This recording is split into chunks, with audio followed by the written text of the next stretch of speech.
This week, I chose to research about autism.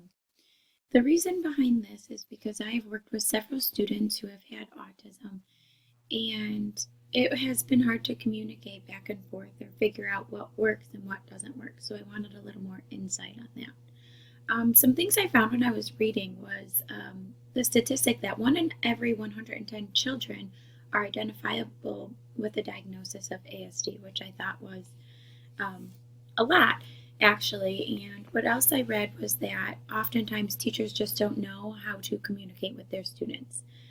So the three things that stick out with students who have autism is that they lack communication, they lack social skills, and they lack verbal language skills. And looking back into that, um, there was something called the Augmentative and Alternative Communication System, which is also the acronym for that is AAC, and that includes just communication through pictures. For example, a visual schedule of how the day goes, visual pictures at the desk of the student to request for things, and visual prompts on worksheets. So I actually explored some different apps, and the one I came up to was called Pogo Boards. So if I go ahead and click on that, it brings me to a home screen with different items that the child can choose from right here. So what I like about this app is that it has a visual system. This is just a visual system of a morning routine, getting up, going to the bathroom, washing hands.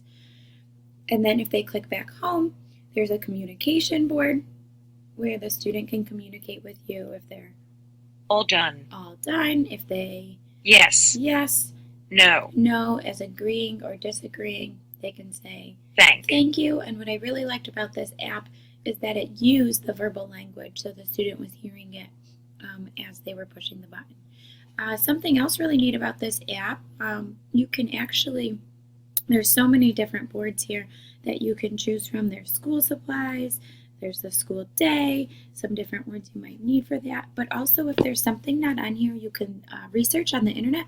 So for example, if you're talking about holidays at calendar time, you can search holidays, it'll come up. Go ahead and click it, and if you like this one, then you can actually download it by going to this button and clicking download boards. It will then download right to the student's iPad or device that they have, and they can carry it around with them throughout the day.